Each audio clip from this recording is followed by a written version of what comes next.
Saat kampung menuduhnya penipu dan spanduk penolakan terpampang di depan rumahnya, Pak Slamet, seorang penjual sate keliling, hanya bisa diam menahan luka. Kebaikan kecil yang ia berikan pada anak yatim di tengah hujan, kini dibalas dengan cemoohan, fitnah, bahkan ancaman. Namun siapa sangka, pemuda yang ia tolong dulu, ternyata kembali dengan kejutan besar yang mengguncang satu desa. Tapi, benarkah niat baik selalu membawa akhir yang baik?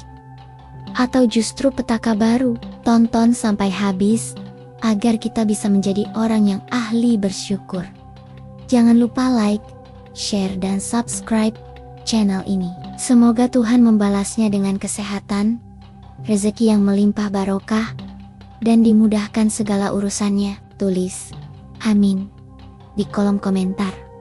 Mari kita mulai. Suara roda gerobak berdecit pelan di atas jalanan rusak yang mulai becek. Matahari belum tenggelam sepenuhnya, namun awan kelabu menggantung berat di langit kota kecil itu. Langkah kaki Pak Slamet tetap mantap, meski sepatu butut yang dipakainya telah penuh lumpur. Sesekali ia menarik napas dalam-dalam, mencoba mengusir rasa lelah yang mulai menumpuk di punggung dan lututnya yang sering nyeri belakangan ini.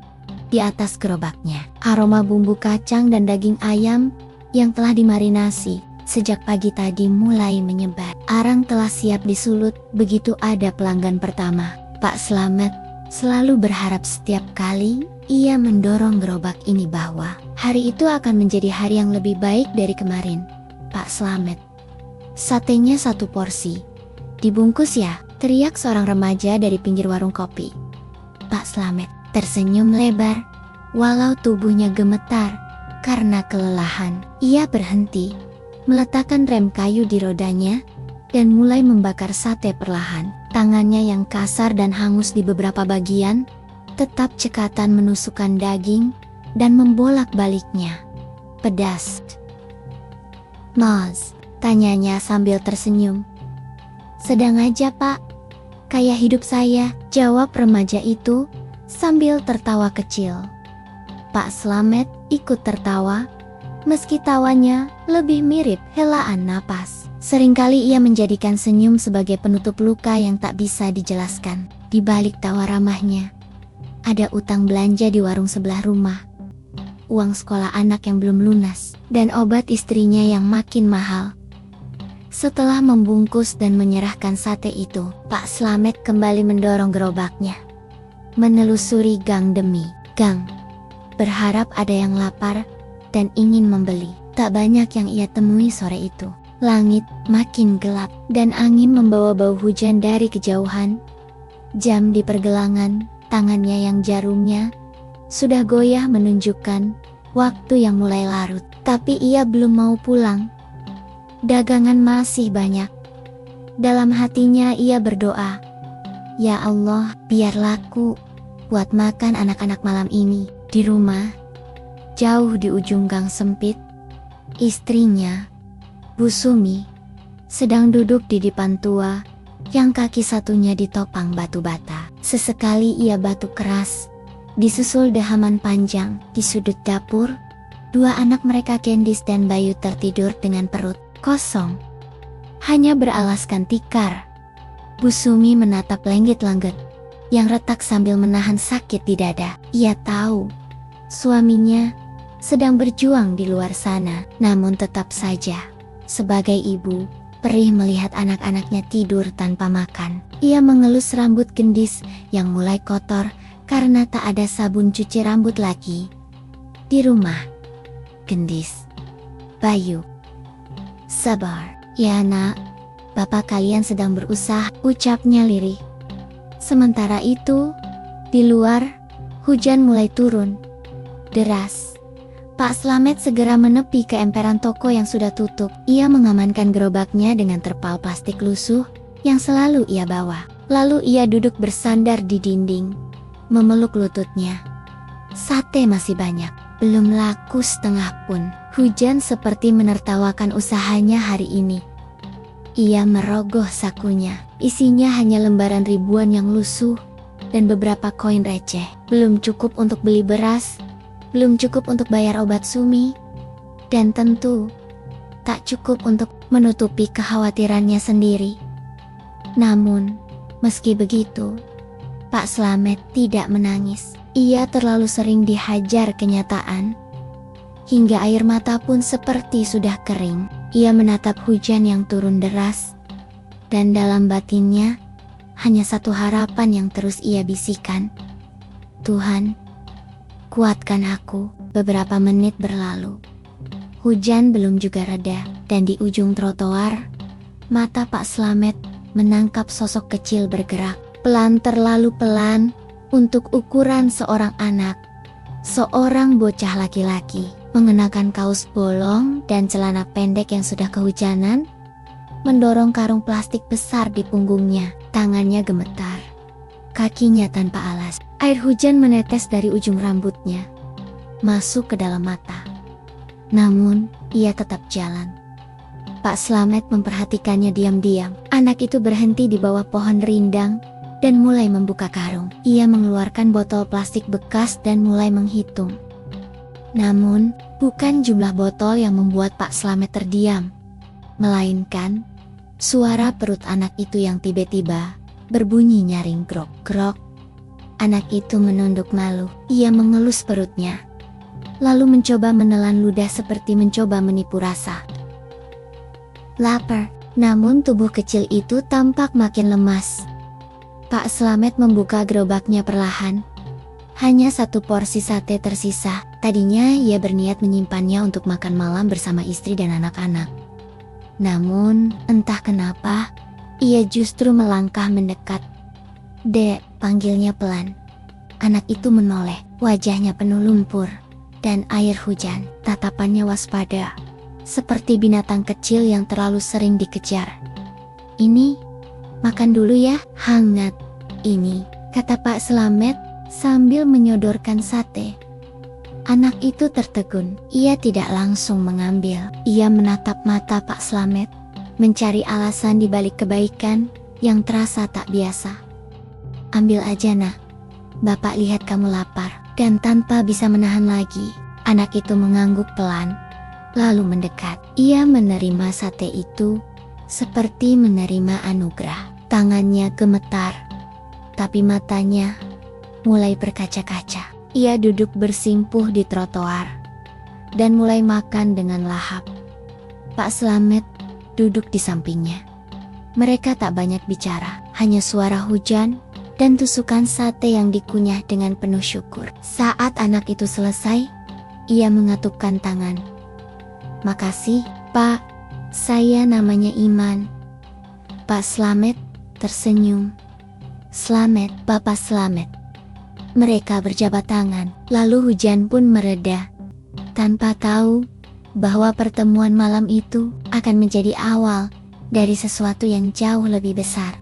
Hujan memang telah reda, tapi dinginnya masih menusuk tulang. Angin malam mengembuskan hawa basah yang menusuk masuk ke balik baju tipis yang dikenakan Pak Slamet. Di sisi lain trotoar, anak kecil bernama Iman masih duduk bersila, memeluk lututnya. Perutnya kini telah kenyang, namun wajahnya tetap sendu seolah rasa lapar bukan satu-satunya luka dalam hidupnya.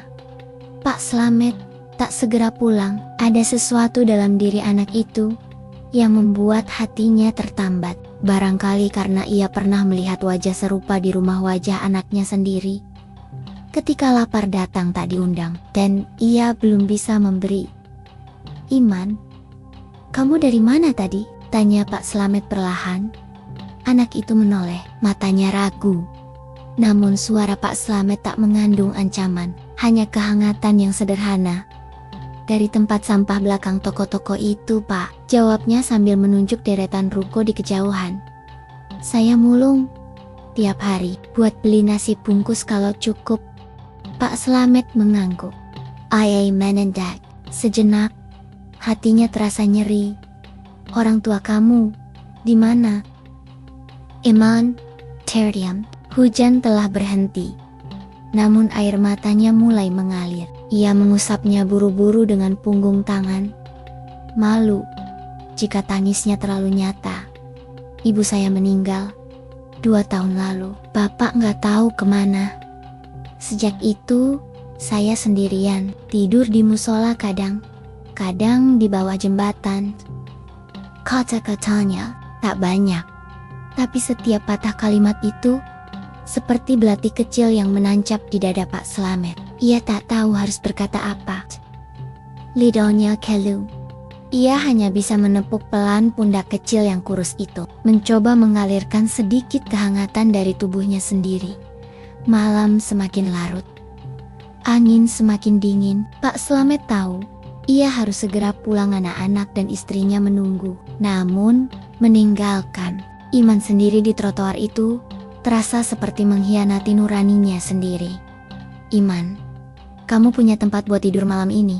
Iman menggeleng pelan. Tadi mau tidur di bawah jembatan dekat perlintasan, tapi diusir sama orang. Pak Slamet menghela napas panjang. Lalu, perlahan, ia membuka tutup gerobaknya, mengambil jas hujan lusuh yang biasa ia pakai, dan menyodorkannya pada Iman. Pakai ini, biar nggak kedinginan. Iman menerima jas hujan itu dengan 2 tangan. Mata kecilnya berkaca-kaca lagi. Ia tak menyangka masih ada orang seperti ini di dunia yang seringkali kejam padanya. Terima kasih Pak. Pak Slamet tersenyum, walau hatinya mengatup erat. Ia ingin sekali membawa Iman pulang, tapi rumahnya pun sempit, tak layak bahkan untuk 3 orang yang tinggal di dalamnya. Kasur sudah penuh. Dapur kecil pun hanya muat 2 orang berdiri. Namun, sebelum pergi, Pak Slamet mengeluarkan sebuah bungkus kecil dari dalam gerobaknya, sebungkus roti kering, sisa sarapan siang tadi. Ini buat nanti malam kalau lapar lagi. Iman menerimanya seperti menerima emas. Pak Slamet, Bapak orang baik banget. Pak Slamet hanya tersenyum. Bapak juga pernah kelaparan dulu nak, dulu. Ada orang baik yang bantu Bapak. Sekarang Bapak cuma mau ngelanjutin kebaikan itu. Tanpa kata lagi, mereka berpisah di simpang jalan. Iman berjalan ke arah utara, menuju jembatan yang mungkin akan menolaknya lagi. Sementara Pak Slamet kembali mendorong gerobaknya, kini tanpa sisa sate, tanpa uang di saku, tapi dengan hati yang entah kenapa terasa penuh. Perjalanan pulang malam itu seperti siksaan. Hujan telah membuat jalanan becek, dan setiap roda gerobak seolah menyeret beban 2 kali lipat lebih berat dari biasanya. Tapi bukan itu yang paling menyiksa hati Pak Slamet. Yang lebih menyakitkan adalah ketika ia membayangkan wajah Gendis dan Bayu. Mereka pasti sudah tidur atau malah masih terjaga dalam gelap, menunggu suara pintu dibuka dan berharap ada makanan. Sesampainya di gang rumahnya yang sempit, lampu jalan hanya tinggal 1 yang menyala redup. Ia mendorong gerobaknya pelan, tak ingin menimbulkan bunyi. Di ujung gang, rumahnya tampak remang. Ia membuka pintu kayu yang berderit pelan. Suasana hening di atas tikar. Bayu tidur memeluk kaki ibunya. Gendis tergeletak dengan kepala bersandar pada lutut Bu Sumi. Istrinya tampak setengah sadar. Matanya terbuka samar, tubuhnya menggigil pelan. Pak Slamet berjongkok, menyentuh tangan istrinya. Sumi, aku pulang. Bu Sumi mencoba tersenyum. Laku berapa hari ini? Pak Slamet menunduk. Sedikit. Aku kasih 1 porsi ke anak kecil yang kelaparan. Dia yatim. Bu Sumi tidak marah, tidak mengeluh. Ia hanya mengelus rambut Gendis dengan lemah. Bagus mas, kita nggak punya banyak, tapi kalau masih bisa berbagi, ya berbagi aja. Air mata Pak Slamet menetes, tapi ia segera menyekanya. Ia bangkit, lalu mengambil air hangat di termos kecil, menyodorkannya ke istri dan anak Nania yang mulai bangun. Malam ini, kita cuma minum air hangat dulu ya, besok Bapak cari uang lagi. Gendis mengangguk. Bayu memeluk leher bapaknya. Tak ada keluhan, hanya pelukan. Bagi mereka, kehangatan Bapak jauh lebih penting dari nasi sekalipun. Dan malam itu, mereka tertidur dalam satu tikar, dengan satu selimut di luar. Gerobak sate diam di sudut rumah, menanti pagi yang baru. Tak ada yang tahu bahwa pertemuan antara Pak Slamet dan Iman tadi pertemuan sederhana yang hanya berlandaskan kasih dan rasa iba sedang diam-diam menciptakan gelombang yang akan mengguncang hidup mereka dalam waktu dekat. Di sebuah kos tua, di seberang jalan, dari jendela lantai 2 yang retak kacanya, seseorang merekam semua momen itu. Sebuah video. Pak Slamet menyodorkan sepiring sate pada seorang anak lusuh dengan wajah hangat dan tangan yang bergetar. Video itu hanya berdurasi kurang dari 1 menit, tapi dampaknya akan berlangsung seumur hidup. Pagi itu, suara ayam jantan bersahut-sahutan dari kejauhan. Sinar mentari menembus celah dinding kayu rumah Pak Slamet, membawa serta kehangatan yang semalam tak sempat mereka rasakan. Gendis sudah terbangun lebih dulu, duduk memeluk lutut di dekat dapur yang tak lagi mengeluarkan asap. Sementara Bayu masih memeluk bantal lusuh. Wajahnya terlihat tenang, barangkali masih bermimpi tentang makan enak. Pak Slamet membuka matanya perlahan. Punggungnya pegal karena tidur beralaskan tikar. Tanpa bantal, ia menoleh ke arah istrinya. Bu Sumi masih tertidur, napasnya pendek-pendek, sesekali terbatuk pelan. Wajahnya pucat, dan tulang pipinya makin menonjol dari hari ke hari. Pak Slamet bangkit. Ia duduk termenung di sisi gerobak sate yang ia dorong masuk ke dalam teras semalam. Hari ini seperti hari-hari sebelumnya, ia harus kembali berjuang.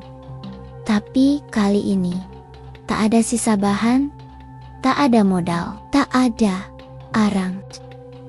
Bahkan bumbu kacang pun tak bisa dibuat kalau tak ada kacang tanah yang bisa digiling. Dompetnya kosong.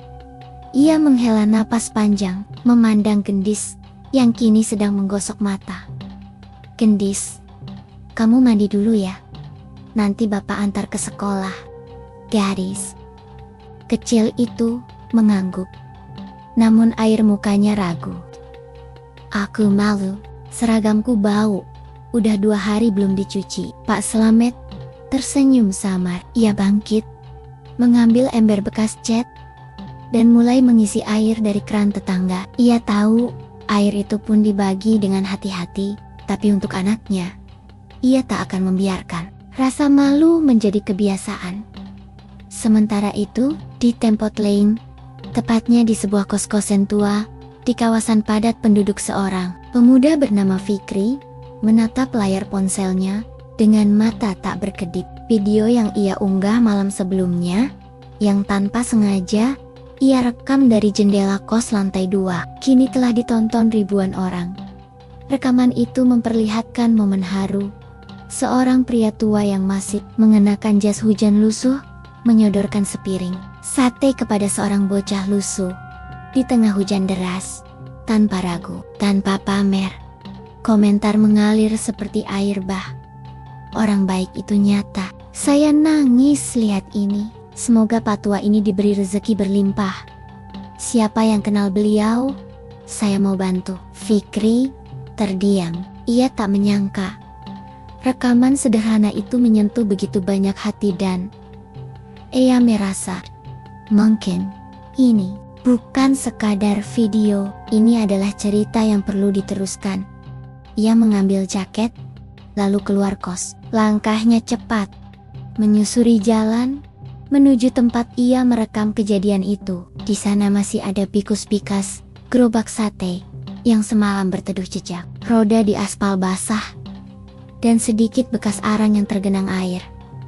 Pak Tua itu harus aku temukan, bisiknya. Di rumah, setelah anak-anak berangkat sekolah, dengan sepotong roti kering di tangan dan bekal air putih dalam botol bekas kecap, Pak Slamet duduk sendiri di kursi kayu reyot. Ia membuka laci kecil di meja makan dan menemukan amplop kosong yang dulu pernah dipakai untuk menyimpan sisa uang. Kini, isinya hanya kenangan. Tiba-tiba, dari luar, terdengar suara seseorang memanggil. Permisi, Pak, boleh tanya sebentar? Pak Slamet keluar. Seorang pemuda berdiri di depan rumah, membawa ponsel dan mengenakan tas selempang. Wajahnya sopan, senyumannya ramah. Maaf Pak, Bapak yang semalam jualan sate di jalan raya dan kasih makan anak kecil di bawah pohon. Pak Slamet kaget, matanya menyipit, mencoba mengenali pemuda itu. Ia mengangguk pelan. Loh, kok tahu? Pemuda itu menunjukkan ponselnya. Ini Pak, saya yang merekam dari kos saya. Maaf ya, saya rekam diam-diam. Tapi video ini viral. Pak Slamet menggorniet. Viral, apa maksudnya? Fikri tersenyum lebih lebar. Video Bapak diunggah ke internet dan sekarang banyak orang lihat. Banyak yang tersentuh. Banyak yang pengen bantu. Saya sendiri pengen bantu Pak, tapi saya juga pas-pasan. Jadi saya datang ke sini. Mau minta izin, boleh saya teruskan cerita Bapak ke media? Pak Slamet tertegun. Ia tak mengerti semua istilah itu, tapi ia tahu satu hal, bahwa kebaikan yang ia lakukan ternyata tak berlalu begitu saja. Ia mengangguk pelan, meski masih bingung kalau itu bisa bantu anak-anak saya makan. Ya silakan aja nak. 2 hari kemudian, kabar tentang penjual sate yang berbagi di tengah hujan muncul di berbagai akun media sosial besar. Tak hanya itu, sebuah program televisi lokal juga tertarik. Tim mereka mendatangi rumah Pak Slamet, membawa kamera dan mikrofon. Pak Slamet, yang biasanya bicara dengan logat Jawa halus dan tubuh membungkuk rendah, kini duduk di kursi plastik. Diwawancara, apa yang Bapak rasakan saat memberi sate ke anak itu? Padahal Bapak juga butuh makan, Pak Slamet menjawab. Suaranya parau. Saya cuma nggak tega waktu lihat dia. Saya kayak lihat anak saya sendiri. Saya nggak mikir besok makan apa. Yang saya tahu, malam itu ada anak yang lebih lapar dari saya. Suaranya pecah, air mata jatuh tak bisa dibendung.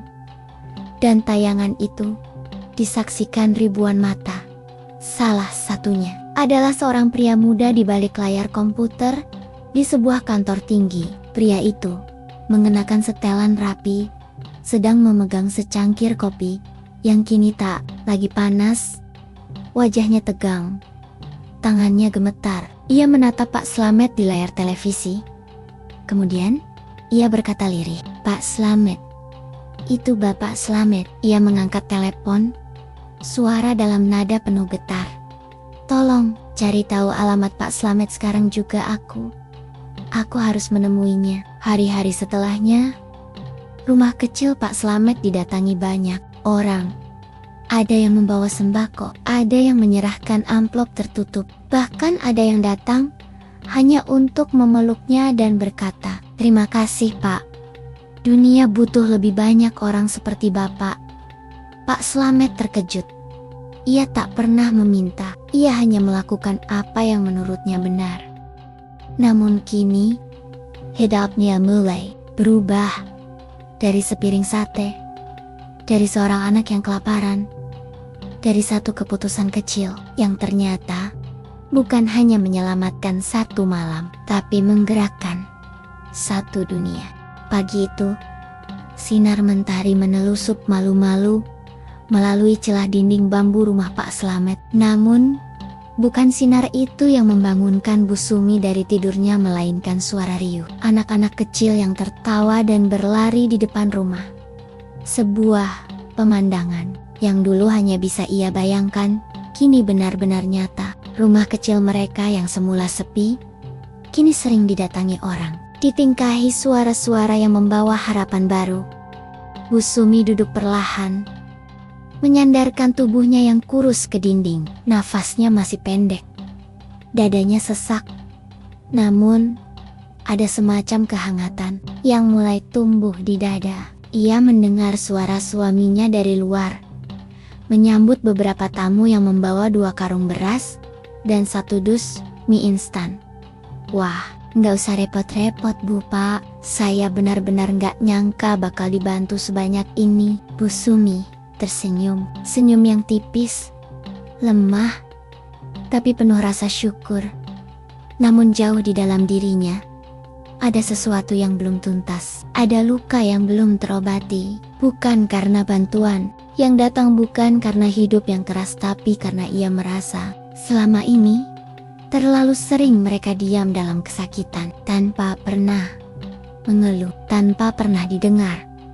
Pak Slamet masuk, membawa seikat daun singkong dan 2 bungkus tahu yang baru diberikan oleh seorang ibu donatur dari kelurahan. Nih, kita masak. Ini aja ya siang nanti. Tumis daun singkong pakai tahu. Wah, enak pasti, Bu Sumi tersenyum lagi. Alhamdulillah. Anak-anak pasti suka. Pak Slamet duduk di dekat istrinya, memijat pelan betis kurus yang mulai membiru karena sirkulasi buruk. Mereka tak saling bicara beberapa saat, hanya saling menguatkan lewat sentuhan. Lalu, Bu Sumi bicara lirih, "Mas, kalau boleh jujur, aku takut." Pak Slamet mengernyit. "Takut apa?" Bu Sumi menarik napas pelan. "Takut, semua ini cuma sebentar. Takut, anak-anak terlalu berharap. Takut, kita terbang terlalu tinggi, padahal tanahnya masih becek." Pak Slamet terdiam. Ia tahu maksud istrinya. Ia juga merasa demikian. Bantuan datang bertubi-tubi, perhatian mengalir deras. Tapi akankah semua itu bertahan? Ataukah hanya sekelebat simpati sesaat yang akan pergi begitu cerita mereka tak lagi viral? Namun ia genggam tangan istrinya, menatap matanya dengan keyakinan. "Mi, dulu kita kuat, walau nggak punya apa-apa. Sekarang, kalau Tuhan kasih lebih, kita jangan tolak. Tapi jangan lupa, tetap jadi kita yang dulu. Tetap rendah hati, tetap sederhana, dan tetap bantu orang lain kalau bisa." Bu Sumi menunduk, matanya berkaca. "Aku cuma gak mau kita lupa bahwa dulu, waktu semua orang menutup pintu, kita masih bisa saling peluk walau lapar." Pak Slamet memeluknya erat. Air matanya jatuh diam-diam.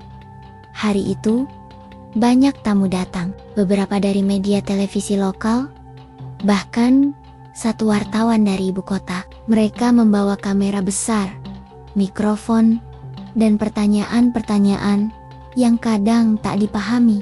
"Pak Slamet, apa yang membuat Bapak rela memberikan satu-satunya makanan untuk anak itu? Padahal Bapak sendiri dalam kekurangan." Pak Slamet sadar nggak?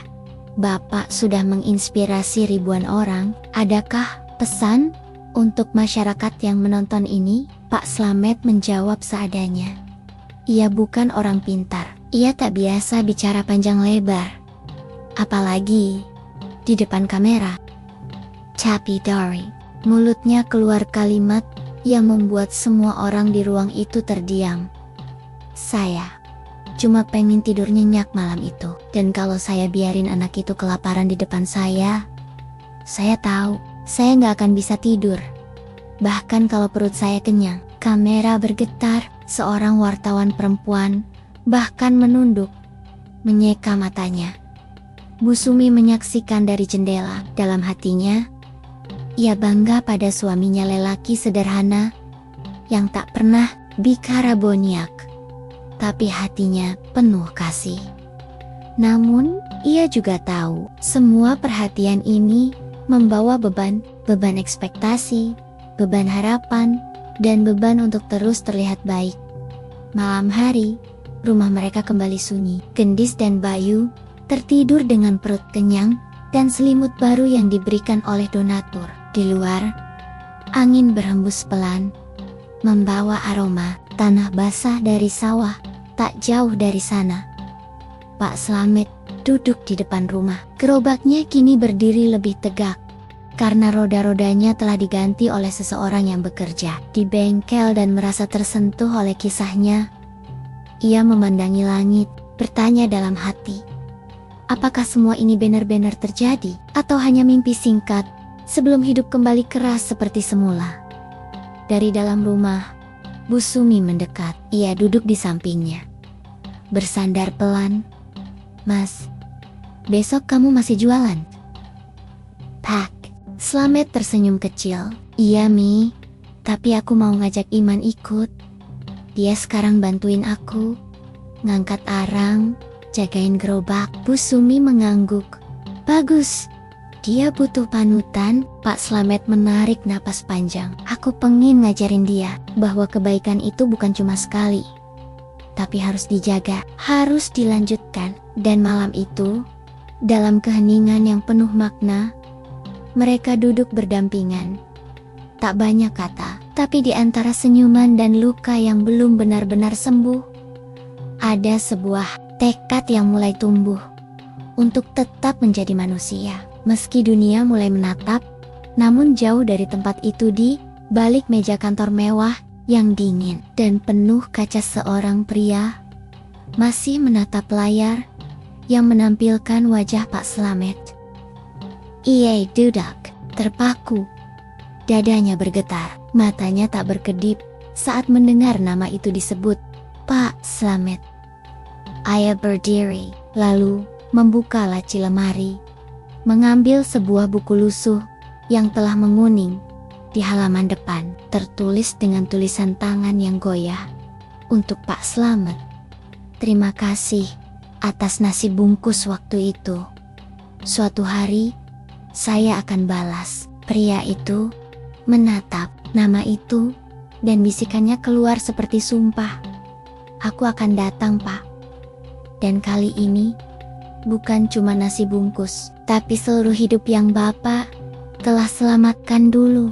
Langit Jakarta siang itu mendung, namun di ruang kaca lantai 2, sebuah gedung tinggi di bilangan Sudirman, hawa dingin dari pendingin ruangan membuat suasana makin terasa hening. Seorang pria muda dengan setelan jas navy biru duduk di balik meja besar yang dipenuhi tumpukan dokumen. Ia tak sedang membaca laporan atau menandatangani surat penting. Matanya terpaku pada layar laptop di hadapannya. Memotari ulang sebuah video pendek yang kini tengah ramai diperbincangkan. Di layar itu tampak seorang pria tua dengan jas hujan kusam menyodorkan sepiring sate pada seorang anak kecil yang lusuh. Di tengah hujan, tak ada suara dalam video, tapi ekspresi wajah mereka berbicara lebih lantang dari kata-kata. Sekilas, video itu tampak seperti puluhan rekaman sosial lainnya yang sering lewat di media sosial. Namun tidak bagi pria ini. Tangannya gemetar saat memencet tombol pos. "Pak Slamet," gumamnya lirih. Ia bersandar di kursi, matanya memejam. Ada bayangan masa kecil yang berkelebat, wajah tua yang memberinya nasi bungkus di terminal. Pelukan hangat yang terakhir kali ia rasakan sebelum hidup membawanya pada jalan yang panjang dan penuh luka. Namanya Aditya Prasetya. Ia adalah cowok muda dari perusahaan teknologi bernama Prasetya Digital Nusantara, yang kini sedang naik daun di kalangan startup nasional. Di usianya yang baru menginjak kepala 3, Aditya telah mencatatkan dirinya sebagai salah satu pengusaha muda paling berpengaruh. Tapi di balik segala prestasi itu, ada satu cerita yang selalu ia simpan sendiri, tentang perut lapar dan malam tanpa atap di masa kecilnya, dan tentang seorang penjual sate keliling yang waktu itu menyapanya tanpa menanyakan siapa namanya, lalu berkata, "Nak, makan dulu, Bapak lihat kamu lemas. Jangan malu ya, lapar itu bukan dosa." Aditya mengusap wajahnya yang basah. Entah sejak kapan ia menangis, tapi satu hal yang ia tahu pasti, orang yang ada di video itu adalah penyelamat hidupnya. Ia menekan tombol intercom. "Dinda, tolong cari tahu siapa Pak Slamet di video yang sedang viral itu. Saya ingin bertemu secepatnya. Beli informasi kalau perlu." "Siap, Pak." Aditya memandang keluar jendela. Lalu ia berbisik, seolah berbicara pada langit Jakarta yang kelabu. "Pak Slamet, sekarang giliran saya yang gantian membantu Bapak. Di kampung kecil tempat Pak Slamet tinggal, suasana perlahan berubah. Rumahnya kini menjadi tujuan banyak orang, bukan karena ia kaya, tapi karena kisahnya menyentuh. Setiap hari ada saja yang datang. Mahasiswa, wartawan, relawan, bahkan orang biasa yang hanya ingin berterima kasih karena merasa diingatkan untuk berbuat baik. Tapi meski perhatian mengalir deras, hati Pak Slamet tetap sama. Sederhana. Ia masih berdiri di depan gerobaknya setiap sore, masih membakar sate dengan sabar, dan masih menanyakan, pedasnya sedang atau mau lebih, Bu? Di sisi lain, Iman kini hampir setiap hari menemani Pak Slamet berdagang. Bocah kecil itu berubah pelan-pelan, bajunya sudah lebih bersih, tubuhnya tak sekurus dulu, dan sorot matanya mulai hidup. Bapak Slamet, kata Iman suatu hari saat mereka duduk istirahat setelah berjualan, kalau nanti aku besar, aku pengen jualan juga kayak Bapak. Pak Slamet tertawa. Kenapa? Mau ikut capek dorong gerobak? Iman menggeleng. Bukan, aku cuma pengen jadi orang baik juga. Pak Slamet diam. Ia memandangi anak itu, lalu menatap langit. Dalam hatinya ia berkata, semoga kamu besar nanti bukan cuma jadi orang baik, tapi juga orang yang kuat. Karena dunia butuh keduanya. Sore itu, ketika Pak Slamet dan Iman baru pulang, seorang pemuda datang dengan raut wajah canggung namun penuh harap. Ia mengenakan rompi bertuliskan Tim Lapangan Prasetya Digital Nusantara. Di tangannya ada sebuah map dan ponsel yang terus menyala karena notifikasi. Permisi, apakah ini rumah Pak Slamet? Pak Slamet keluar dari dapur. Iya, saya sendiri. Ada apa ya? Pemuda itu tersenyum, lalu menyerahkan sebuah surat.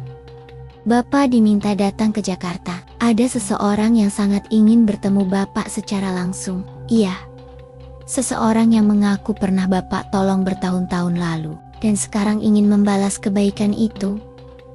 Pak Slamet bingung. Ia menerima surat itu perlahan. Tangannya bergetar saat membaca nama yang tertera, Aditya Prasetya. Ia mencoba mengingat-ingat. Nama itu asing, tapi seperti ada sesuatu di balik namanya. Sesuatu yang terkubur dalam waktu lama. Maaf, saya kurang ingat. Pemuda itu tersenyum. Katanya, waktu itu Bapak memberinya nasi bungkus di terminal. Ia masih kecil, badannya kurus, tidur di emperan. Katanya, itu pertama kalinya dia merasa dianggap manusia setelah ditinggal ayah ibunya. Pak Slamet menutup mulutnya dengan tangan. Matanya perlahan membasah. Ia duduk di kursi bambu yang biasa ia pakai. Iman mendekot, memegang tangannya. Bapak, nggak apa-apa? Pak Slamet mengangguk pelan. Iman, dulu, waktu kamu belum lahir, Bapak pernah kasih makan anak kecil di terminal. Badannya kotor. Dia bilang baru ditinggal orang tuanya. Saya nggak ngomong banyak, cuma nangis dan bilang makasih, lalu pergi, dan gak pernah ketemu lagi. Iman terdiam. Dan kini, anak kecil itu telah tumbuh menjadi seseorang yang mengulurkan tangannya kembali. Keesokan harinya, di terminal bus kota, Pak Slamet ditemani Iman dan perwakilan dari Aditya naik ke dalam mobil yang menjemputnya menuju Jakarta. Ia tak membawa banyak, hanya satu tas kecil, sarung, dan sepotong jaket lama yang masih ia simpan sejak pertama kali berdagang sate. Sepanjang jalan, ia terdiam. Wajahnya tenang, namun matanya tak henti memandangi pemandangan di luar jendela. Di kursi sebelah, Iman menggenggam erat tangannya. Pak, nanti kalau ketemu orang itu, Bapak mau ngomong apa? Pak Slamet menghela napas. Mungkin aku cuma mau bilang makasih karena masih ingat. Di Jakarta, Aditya berdiri di balkon kantornya, mengenakan batik, matanya tajam, namun basah. Hari itu adalah hari yang ia tunggu sejak lama. Hari ketika ia bisa bertemu kembali dengan satu Satania, orang yang memberinya makan. Saat dunia tak peduli, dan ia telah bersumpah bahwa pertemuan ini bukanlah akhir, tapi awal dari perubahan yang akan mengakar dalam untuk banyak anak yatim seperti dirinya dulu.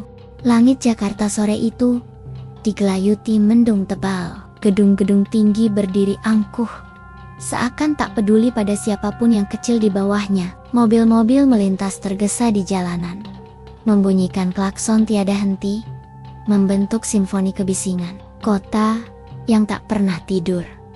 Di dalam salah satu mobil yang berhenti di pelataran gedung Prasetya Digital Nusantara, Pak Slamet duduk terpaku. Jaket tuanya digenggam erat. Matanya menerawang ke depan ke arah pintu kaca besar, tempat ia seharusnya melangkah masuk. Namun langkah itu tak kunjung diambil. Iman yang duduk di sampingnya menatap dengan cemas. "Bapak, kita udah sampai, ayo masuk. Orang itu nunggu dari tadi," kata Pak Randy. Pak Slamet menelan ludah. "Iman, kamu percaya bahwa satu kebaikan bisa merusak hidup seseorang?" Iman terkejut. "Maksudnya Pak?" Pak Slamet menarik napas dalam-dalam, suaranya gemetar. "Dulu, waktu Bapak bantu anak di terminal itu, Bapak cuma berpikir buat kasih makan. Tapi sekarang, lihat, hidupnya berubah. Dia sukses, hebat, kaya, terus dia datang buat bantu Bapak. Tapi kenapa ya? Hati ini malah takut." Iman mengerutkan dahi. "Bapak takut dibantu?" Pak Slamet menggeleng. "Bapak takut jadi orang yang bergantung. Takut kebaikan yang dulu Bapak kasih malah ditukar dengan utang budi seumur hidup. Bapak nggak ingin dihormati karena kasihan. Bapak cuman ingin tetap jadi diri sendiri."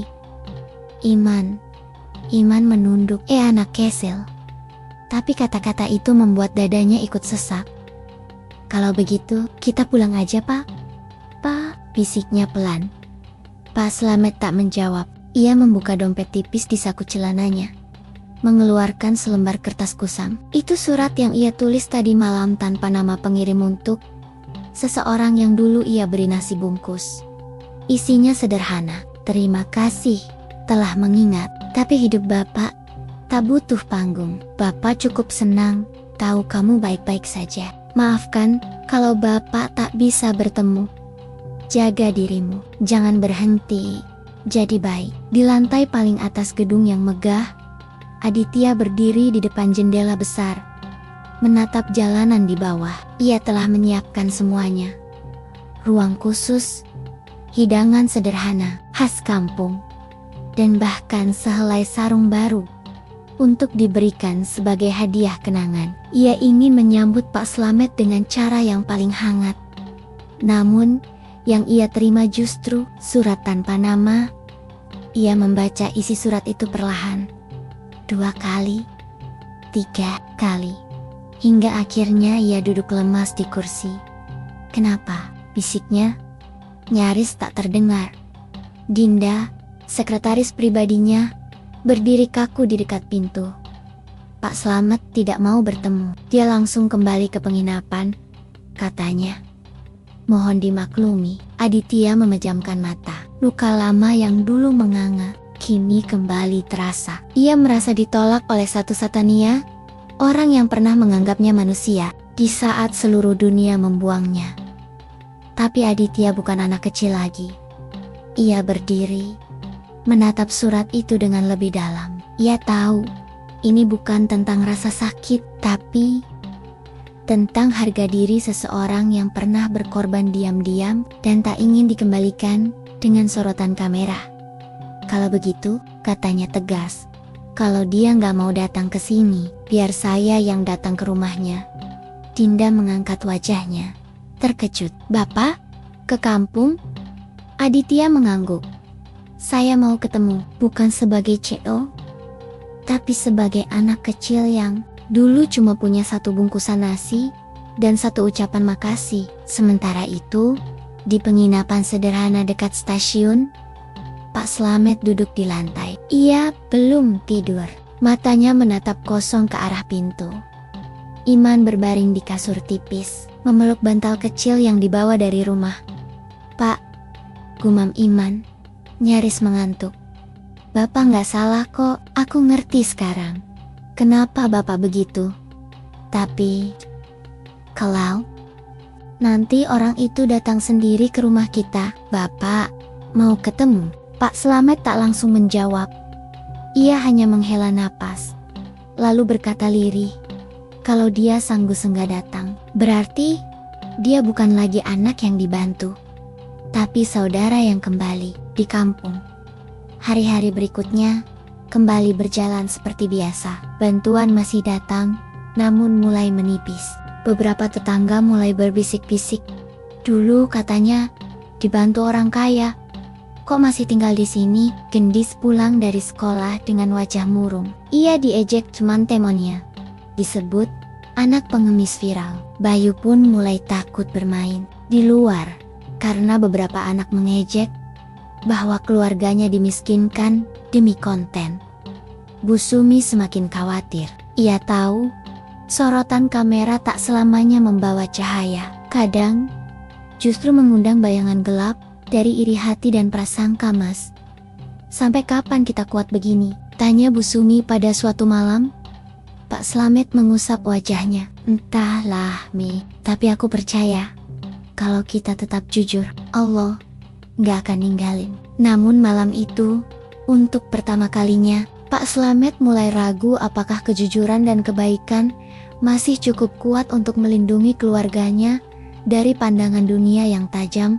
Dan di kejauhan, di balik kabut yang mulai turun di lereng bukit kecil, sebuah mobil hitam melaju pelan menuju rumah sederhana di ujung gang sempit, membawa seseorang yang pernah tidur di terminal dan kini datang bukan untuk membalas, tapi untuk pulang.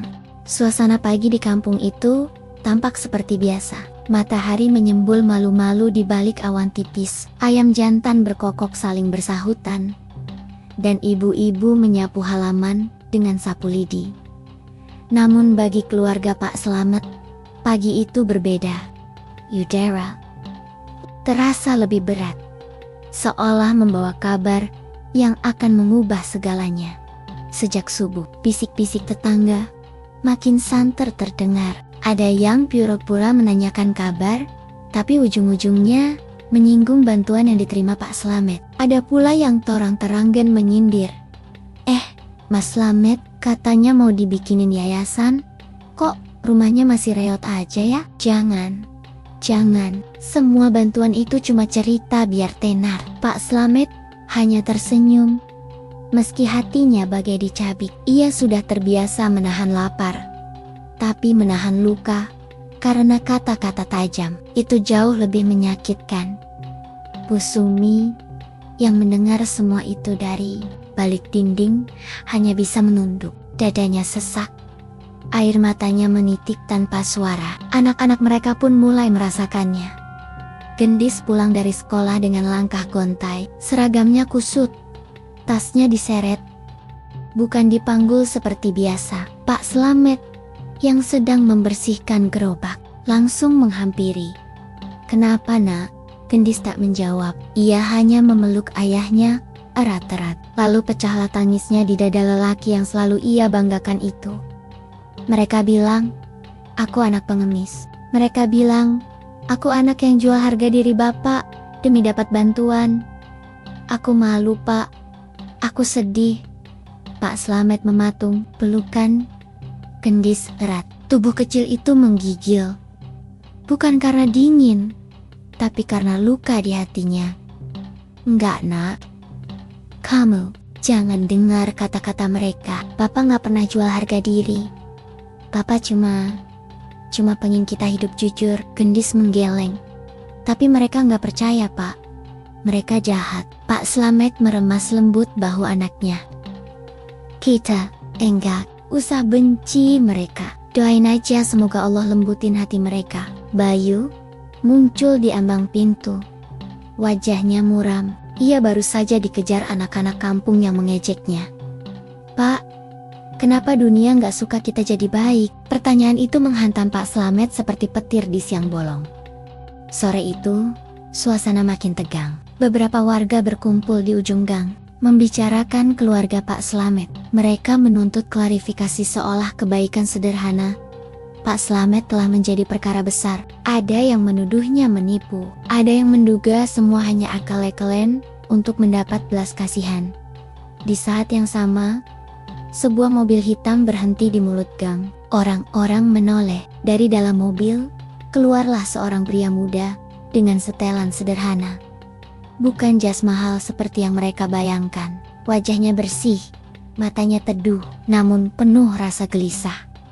Dialah Aditya Prasetya. Orang-orang berbisik, sebagian mendekat, sebagian menjauh dengan tatapan curiga. Aditya melangkah pelan, langkahnya seolah berat, seolah setiap anak tangga di gang itu adalah beban yang selama ini ia pikul. Di depan rumah sederhana itu, Pak Slamet berdiri, kemeja lusuhnya basah oleh keringat. Bukan karena panas, tapi karena gugup. Tatapan mereka bertemu. Dua pasang mata yang dulu hanya sempat saling sapa dalam diam, kini kembali bertaut. Aditya mendekat. Ia berhenti 1 meter di depan Pak Slamet. Air matanya sudah jatuh sebelum kata pertama terucap. Pak Slamet, suaranya bergetar. Saya, anak yang dulu Bapak kasih makan di terminal. Saya, Aditya. Pak Slamet terdiam. Ia menatap wajah itu, mencoba mengingat lebih dalam, dan perlahan sepotong ingatan itu muncul. Bocah kurus, kotor, duduk di sudut terminal dengan mata kosong. Pak Slamet tersenyum lemah. Nak, kamu ternyata yang dulu itu. Aditya mengangguk. Air matanya makin deras. Ia berlutut di hadapan Pak Slamet, mencium tangan lelaki tua itu. Pak, saya datang bukan buat balas budi. Saya datang karena saya rindu sama satu-satunya orang yang pernah menganggap saya manusia. Waktu dunia nggak peduli, orang-orang terdiam.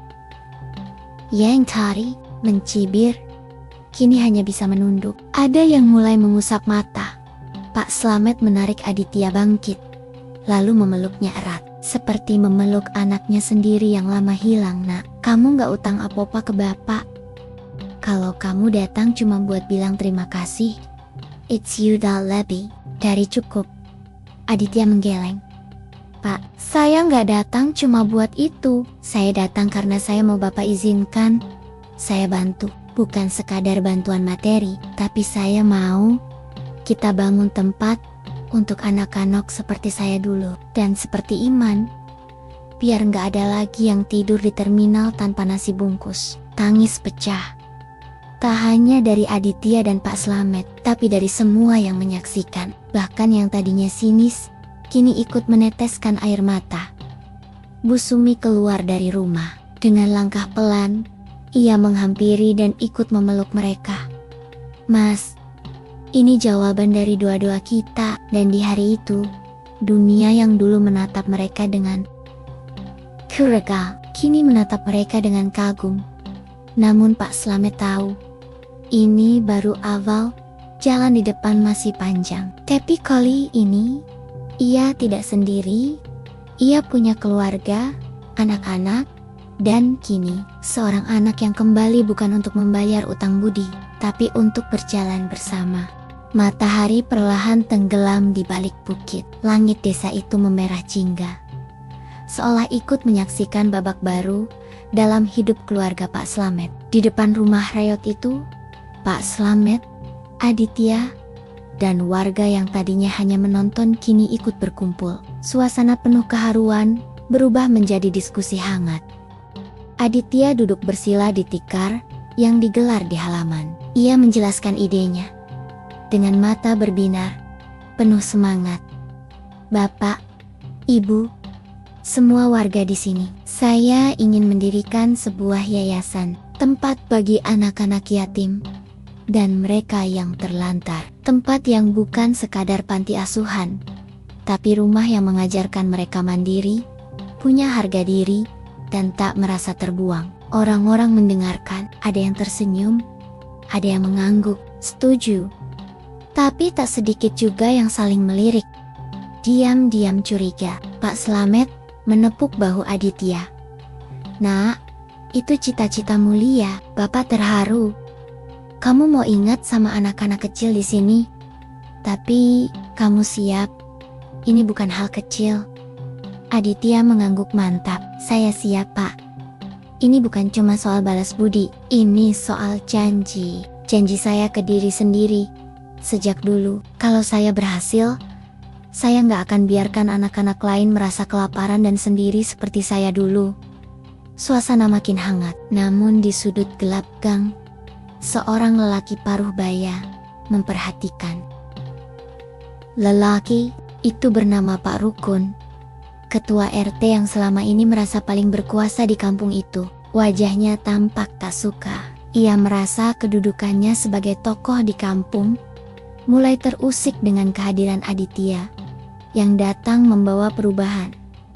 Kita lihat, kalian kira semudah itu bikin yayasan di sini, gumamnya. Sebelum melangkah pergi, menyusun siasat. Hari-hari berikutnya, Aditya bolak-balik datang ke kampung Pak Slamet. Ia membawa tim kecil yang sopan dan bekerja tulus.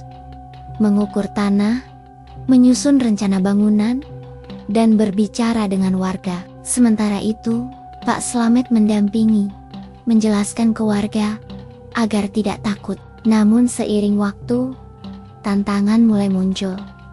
Suatu sore, ketika Aditya baru saja pamit pulang, beberapa orang datang ke rumah Pak Slamet. Mereka dipimpin Pak Rukun. Pak Slamet, kami mau ngobrol, boleh? Pak Slamet mempersilahkan mereka masuk. Tapi wajah-wajah yang duduk di ruang tamunya bukan wajah ramah. Mereka memasang wajah serius. Ada yang memelotot, ada yang mengernyit seolah menahan amarah. Kami mau tanya baik-baik. Pak, ini Aditya itu sebenarnya siapa? Kok main bangun yayasan? Main bikin rencana tanpa musyawarah warga dulu? Pak Slamet menjawab pelan. Nah, Aditya itu anak yatim yang dulu Bapak bantu. Sekarang dia ingin membantu kita, Pak. Pak Rukun menepuk meja. Ya, kami ngerti. Tapi ini kampung punya aturan. Gak bisa sembarang orang luar datang bawa duit, terus kita harus nurut. Pak Slamet terdiam. Ia tak ingin gaduh, tapi hatinya panas. Ia tak mengerti mengapa niat baik harus dibenturkan dengan ego Busumi Mengkuel. Membawakan teh, tangannya gemetar, tapi wajahnya tetap ramah. Maaf kalau ada yang kurang berkenan, Pak. Pak Rukun berdiri, menegakkan badan. Saya cuma ingetin, Pak Slamet, jangan sampai gara-gara bantuan orang luar kampung kita jadi pecah. Kalau mau bikin yayasan, harus lewat kami. Dan kami yang atur siapa yang boleh dapat apa. Mereka pergi, meninggalkan suasana yang makin menekan. Malam itu, di beranda, Pak Slamet duduk termenung. Aditya datang lagi. Kali ini tanpa tim, hanya sendiri, membawa 2 bungkus nasi goreng dan 2 botol teh hangat. Makan dulu, Pak, biar tenang pikirannya. Pak Slamet tersenyum samar. Mereka makan berdua dalam diam. Hanya suara jangkrik dan desir angin yang menemani. Pak, saya minta maaf, kata Aditya akhirnya. Saya datang dengan niat baik, tapi ternyata malah bikin Bapak dan keluarga jadi susah. Pak Slamet menggeleng. Jangan bicara begitu, Nak. Yang salah bukan niatmu. Yang bikin susah itu orang-orang yang lupa caranya saling percaya. Aditya menunduk. Kalau Bapak mau, saya bisa pindahkan rencana yayasan ini ke tempat lain, biar Bapak nggak kena omongan orang. Pak Slamet menepuk bahunya. Nak, justru karena kita niatnya baik, jangan mundur. Kalau kita mundur, orang-orang yang niatnya jelek yang menang. Dan malam itu, mereka bicara panjang lebar. Bukan lagi soal yayasan, tapi soal bagaimana caranya menebar kebaikan tanpa menimbulkan kebencian, tentang bagaimana merangkul, bukan melawan. Tapi esoknya, ujian datang lebih besar. Pak Rukun menyebarkan kabar bahwa tanah tempat rencana yayasan berdiri itu tanah sengketa. Ia mengumpulkan warga, menghasut bahwa proyek itu hanya tipu daya agar tanah kampung mereka diambil. Spanduk bertuliskan, "Tolak pembangunan yayasan bodong," muncul di sudut kampung. Pak Slamet pulang dari berjualan sore itu, dan matanya berkoka-shekoka melihat spanduk itu. Gendis menangis di dalam rumah, takut kalau ayahnya dianggap penipu. Bayu hanya duduk memeluk lutut, tak berani keluar rumah. Bu Sumi menahan isak. "Mas, kita kuat kan?" Pak Slamet menggenggam tangannya. "Kita kuat, Mi. Kita nggak sendiri." Dan di ujung kampung, Aditya berdiri, menyaksikan semuanya. Ia tahu, ini bukan lagi soal yayasan, ini soal harga diri, soal keyakinan, soal menepati janji pada masa lalu. Ia berbisik pada dirinya sendiri, "Kalau perlu, aku akan tinggal di sini. Aku akan buktikan. Aku bukan orang luar, aku bagian dari mereka." Dan puncak konflik itu pun memuncak. Menanti apakah kebaikan yang tulus dapat meruntuhkan tembok kecurigaan, atau justru tumbang di hadapan kebencian. Gerimis turun pelan, menyelimuti kampung kecil itu, seperti tirai tipis dari langit. Tak deras, tapi cukup membuat udara sore menjadi dingin dan lembab. Awan abu menggantung di atas atap-atap seng yang sudah berkarat, seolah menanti waktu untuk mengguyurkan lebih banyak beban. Pak Slamet menatap langit dari beranda. Gerimis seperti ini mengingatkannya pada masa lalu saat ia harus mendorong gerobak sate sambil menahan air mata yang bercampur hujan, berharap ada satu saja pembeli yang mampir. Kini, di tengah hujan yang sama, ia justru menghadapi badai yang lebih berat. Badai tuduhan, kecurigaan dan prasangka. Di dalam rumah, Bu Sumi sedang memijat kaki Gendis yang demam sejak semalam. Wajah putrinya pucat, matanya cekung, dan tubuhnya lemah. Belakangan ini, Gendis sering menangis diam-diam. Merasa malu karena ejekan Tumonmen di sekolah semakin menjadi. Bayu juga lebih sering diam, dan Iman anak yatim yang dulu ditolong Pak Slamet pun mulai bertanya-tanya apakah kehadirannya justru membawa masalah. Sementara itu, di seberang kampung, spanduk penolakan pembangunan yayasan masih tergantung. Beberapa warga dipelopori Pak Rukun makin lantang menyuarakan penolakan, tapi ada pula yang mulai bertanya-tanya dalam hati. Benarkah niat Aditya seburuk yang dikatakan? Bukankah tak ada satupun dari mereka yang benar-benar dirugikan? Hanya mungkin rasa iri yang membuat mata mereka tak jernih lagi. Di satu sisi kampung, Aditya duduk di pos ronda, basah kuyup oleh gerimis. Ia tak pergi meski diminta. Ia memilih tinggal sementara di rumah kosong milik warga yang dipinjamkannya sebagai tempat singgah. Beberapa orang menatapnya sinis, beberapa lagi memalingkan muka, tapi ia tak gentar. "Masih di sini aja, Mas?" tanya Pak Slamet, datang membawakan termos berisi teh hangat. Aditya tersenyum, menyambut termos itu dengan kedua tangan. "Saya cuma takut kalau saya pulang ke Jakarta, hati saya ikut pergi juga, Pak." Pak Slamet duduk di sebelahnya. "Hati kamu udah di sini, Nak. Di kampung ini, di mata anak-anak yang percaya padamu." Aditya menatap langit. Gerimis makin deras. "Pak, saya boleh tetap bangun yayasannya, meski nggak semua orang setuju." Pak Slamet memandang pemuda itu lekat-lekat. "Kalau kamu bangun pakai uang kotor, jangan. Tapi kalau niatmu tulus, lanjutkan. Karena niat baik yang menyerah hanya akan meninggalkan ruang kosong bagi niat buruk." Mereka terdiam. Suara gerimis seolah menjadi nyanyian sunyi yang menyatukan dua hati dari dua dunia berbeda.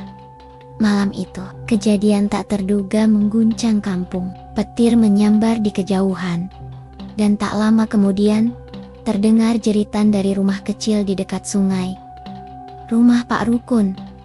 Api, api. Rumah kebakar. Orang-orang berlarian. Api mulai menjilat dinding rumah kayu yang sudah rapuh. Anak perempuan Pak Rukun yang masih kecil terjebak di dalam. Istri Pak Rukun menangis histeris. Sementara Pak Rukun sendiri mencoba memecah jendela dengan tangan kosong. Aditya yang mendengar keributan langsung berlari. Tanpa pikir panjang, ia masuk ke dalam kobaran api yang mulai membesar. "Jangan, Mas, nanti kamu." Tapi Aditya tak mendengar. Ia menembus asap, batuk keras, lalu keluar beberapa menit kemudian, menggendong anak kecil yang tubuhnya lemas, tapi masih bernapas. Warga terdiam. Pak Rukun menangis, memeluk anaknya. Wajahnya tak percaya lelaki yang ia tuduh hendak menguasai kampung justru menyelamatkan nyawa putrinya. Aditya dilarikan ke pos kesehatan. Tubuhnya dipenuhi luka bakar ringan dan wajahnya menghitam oleh asap. Tapi ia masih tersenyum ketika ditanya, "Kenapa kamu lakukan itu?" Tanya salah satu warga dengan suara tercekat.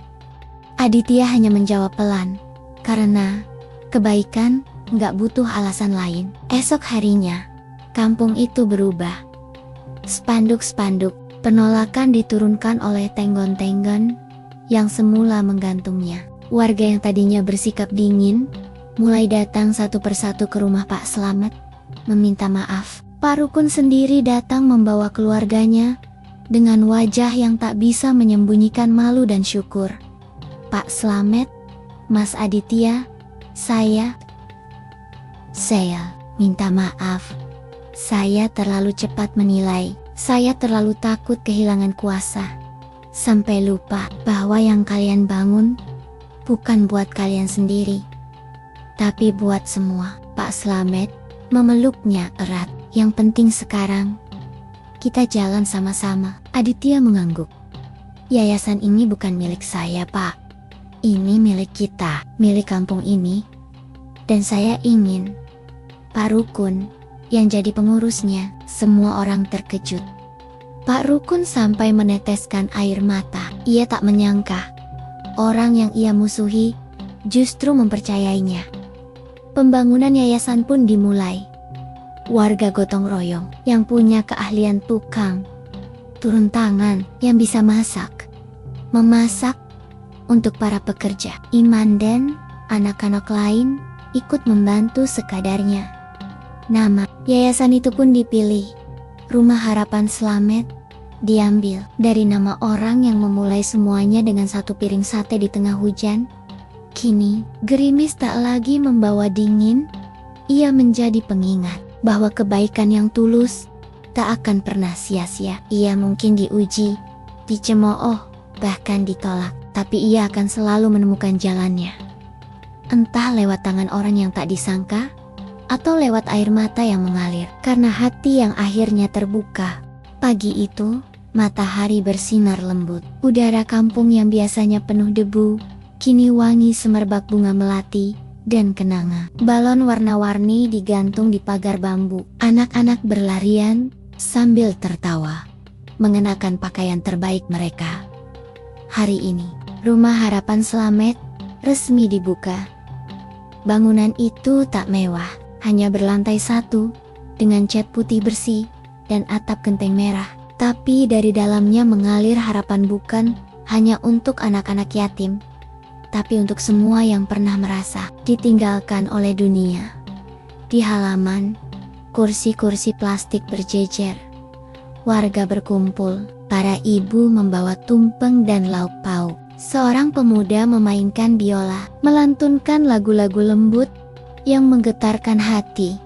Di antara kerumunan, duduklah Pak Slamet, mengenakan baju koko putih dan sarung batik yang baru. Di sampingnya, Aditya dalam batik coklat sederhana, tersenyum.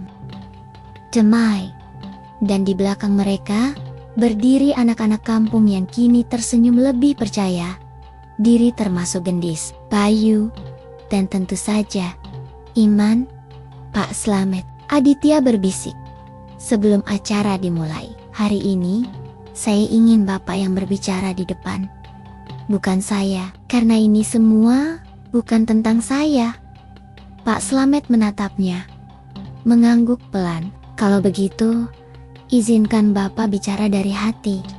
Ketika mikrofon diberikan, semua mata tertuju pada lelaki tua itu. Tak ada sorotan lampu, tak ada dekorasi megah, tapi yang hadir di situ tahu mereka akan mendengar kata-kata yang lebih dari sekadar sambutan. Pak Slamet berdiri di tengah halaman. Iya, Dayam Sianak, lalu mulai berbicara dengan suara serak yang menyentuh. Saya ini cuma tukang sate keliling. Dulu, hidup saya berat, jalan kaki dari kampung ke kota, jualan sambil kehujanan, tidur di emperan. Saya pernah lapar, dan saya tahu rasanya perut kosong tapi harga diri penuh. Ia berhenti sejenak. Semua diam, beberapa mulai menunduk, terisak. Suatu hari, saya ketemu anak kecil, lusuh, kotor, diam di sudut terminal. Saya kasih dia makan, cuma 1 bungkus nasi sate. Tapi ternyata dari 1 piring itu tumbuh 1 kehidupan. Sekarang dia berdiri di samping saya sebagai orang yang lebih dari sekadar sukses. Dia manusia yang gak lupa pada kebaikan. Odita menunduk, air matanya menetes, jatuh di tangan yang ia genggam erat. Saya gak pernah niat minta balasan, saya cuma pengen hidup saya berarti. Dan hari ini saya tahu 1 kebaikan kecil bisa jadi jalan buat banyak jiwa. Pak Slamet mengangkat tangannya. Tempat ini bukan punya saya, bukan punya Aditya, tapi punya anak-anak yang ingin tumbuh dengan harapan. Rumah ini bukan sekadar bangunan. Ini simbol bahwa di dunia yang penuh kebisingan, masih ada ruang buat hati yang tulus. Tepuk tangan bergemuruh, tangis haru tak tertahan. Lalu 1 persatu warga ikut naik ke depan, memberikan sumbangan bukan uang, tapi alat-alat, buku, seragam sekolah, bahkan mainan bekas yang dibersihkan dengan cinta. Mereka yang tadinya mencibir, kini berlomba memberi. Yang dulu sinis, kini jadi relawan. Dan di tengah semua itu, Iman berdiri di podium kecil, diminta untuk memberi sambutan, mewakili anak-anak yang akan tinggal di yayasan itu. Dengan suara kecil tapi tegas, ia berkata, "Dulu saya makan dari tempat sampah, tapi sekarang saya makan dari tangan orang baik. Dulu saya tidur di kardus, sekarang saya tidur di tempat yang ada harapan. Terima kasih, Bapak Slamet. Terima kasih, Kak Aditya. Saya janji, saya akan jadi anak baik, biar nanti bisa bantu anak lain juga." Langit terasa lebih terang dari biasanya. Gerimis yang kemarin membawa luka, kini berganti pelangi tipis yang menggantung di kejauhan. Malam harinya, setelah semua pulang, Pak Slamet duduk sendirian di bangku panjang depan yayasan. Gerobak satenya masih terparkir di sebelah. Meski kini lebih sering ia gunakan untuk acara sukarela, bukan berdagang. Aditya menghampiri, membawa 2 cangkir kopi hitam. Mereka duduk berdampingan, menatap langit yang penuh bintang. "Pak," Aditya berkata pelan, "kalau waktu itu Bapak nggak kasih saya makan, saya mungkin udah jadi orang lain sekarang. Mungkin saya nggak hidup, atau mungkin saya hidup, tapi jadi seseorang yang pahit." Pak Slamet tersenyum. "Waktu itu kamu lapar, dan Bapak tahu, lapar bukan cuma soal perut, tapi juga hati." Aditya menatap langit. "Sekarang, saya mau pastikan, gak ada lagi anak kecil yang lapar seperti dulu. Biarpun cuma 1, saya mau jadi orang yang memberi seperti Bapak dulu." Pak Slamet menepuk bahunya. "Dan kamu udah melakukannya, Nak." Bapak bangga. Beberapa bulan kemudian, yayasan itu berkembang. Anak-anak mulai tinggal dan belajar di sana. Para relawan datang silih berganti. Bahkan, beberapa lembaga sosial mulai memberi dukungan. Tapi yang paling penting, nilai-nilai dari satu piring sate itu hidup dalam setiap aktivitas yayasan. Iman mulai belajar menulis. Gendis kembali semangat sekolah. Bayu tak takut main keluar lagi. Dan Pak Slamet, ia kembali berjualan. Tapi kali ini bukan demi bertahan hidup, melainkan untuk menjaga semangat hidup. Dan setiap kali ia menyodorkan sepiring sate ke pembeli, ia selalu tersenyum dan berkata, "Kalau kamu lapar mekonlah dulu. Urusan bayarnya nanti. Yang penting, jangan hilang harapan." Karena ia tahu, satu piring sate mungkin tak bisa mengenyangkan dunia, tapi bisa menyelamatkan satu jiwa yang kelak menyelamatkan 1000 kehidupan.